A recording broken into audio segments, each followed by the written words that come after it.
Theory 12. Are Loki and Doctor Strange working together? We think so. At the beginning of Infinity War, they're both custodians of their own Infinity Stones, and they hand them over begrudgingly to Thanos, but they both almost certainly had plans up their sleeves. Loki's we know, he just tried to stab Thanos. Doctor Strange's, we don't know quite yet. However, the similarities in these scenes make us think that Loki and Doctor Strange are working together. Theory 11. Are there going to be two Iron Men in this movie? We know from set photos that Robert Downey Jr. has been seen dressed in both his costume from Endgame and from the original Avengers in the Battle of New York. Do they meet up and work together? Is it just a flashback? I'm almost certain there's time travel involved. I think they're going to meet up, team up, and work together to defeat Thanos. Theory number 10. You might also remember from the Battle in New York in the first Avengers movie that a giant portal opens up above New York. What is that portal near?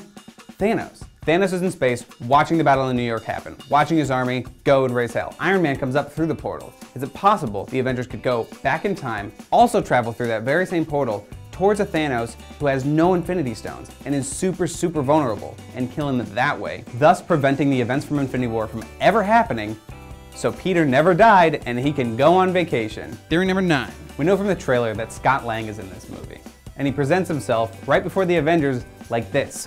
Where have we seen this before? Loki, 1,000 times. This is what he does. What else does Loki do? He shapeshifts into whoever he wants. Scott Lang, he's Loki this time. Boom! It's Loki! Theory number 8. Our next theory stems from a not original theory that states that Thanos waited till after Odin, the Ancient One, and some other important figures were dead before he made his move and snapped an Infinity War. If this is true, then the Avengers just need to go back in time before Odin died and before the Ancient One died so that they can use their help to defeat Thanos. Theory number 7. At the end of Ant-Man and the Wasp, Scott Lang is trapped in the quantum realm with no hope of getting out. But we know from the trailer that he does get out. So, how does he do that? Doctor Strange. We know Doctor Strange has already been to the quantum realm before. If you watch the movie Doctor Strange really closely, you can tell that his background looks exactly like the background of the quantum realm. I also know what you're thinking. Doctor Strange is dead? So how does he go into the quantum realm if he got dusted? Simple. The Avengers already went back in time, got him back, and then sent him into the quantum realm to go save Scott. It all makes sense. Theory number 6. A lot of fans, including me, were pretty upset that there was a shot in the Avengers Infinity War trailer that featured the Hulk in the Battle of Wakanda, and that shot did not make it into the movie. We only got Bruce Banner and the Hulkbuster, which was pretty sweet, but still, we want Hulk.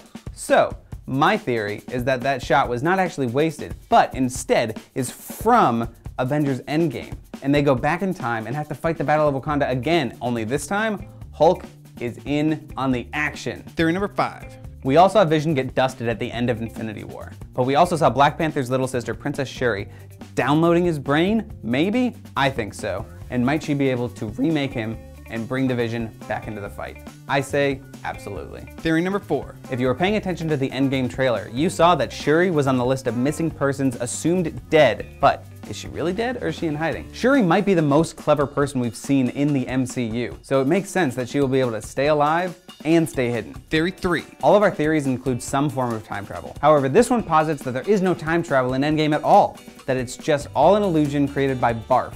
You remember Barf. It was an augmented reality app that Tony Stark invented and introduced at the beginning of Civil War. You remember young Robert Downey Jr., like, kinda hot, kinda weird? They're just using this augmented reality app to either revisit the past and see what they did, or make somebody believe that they are in the past, like Thanos, perhaps? Theory 2. These next two go together.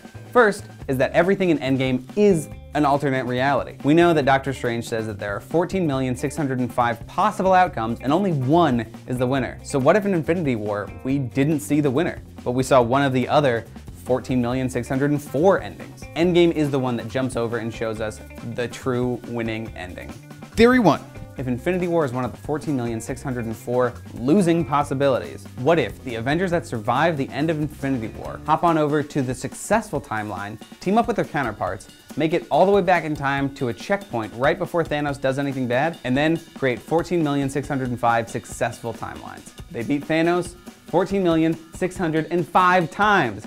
That sounds like a pretty good endgame to me. If you want to read about even more Avengers Endgame theories, check out all the articles we have listed in the links below. And don't forget, like and subscribe, and share your own Avengers Endgame theories with us in the comments. I can't snap in this thing. Yeah, why can't you snap in it? Yeah, right?